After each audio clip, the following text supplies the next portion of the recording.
Hi guys, Brittany here with Brit's Hobby Shop, back for another video, and you guessed it, I'm going to be covering the 2021 Shield Penny Major Die Break Error once again. So I was able to actually find this penny twice. I found it in a penny bank roll 2 times, guys, and as you can see from the pictures that this is actually a partial major die break error.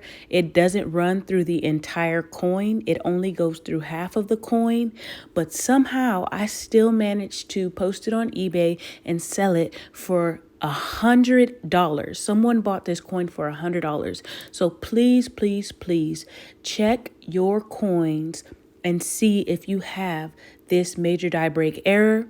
You can post it on eBay with the exact title that I used and sell it within 2 days.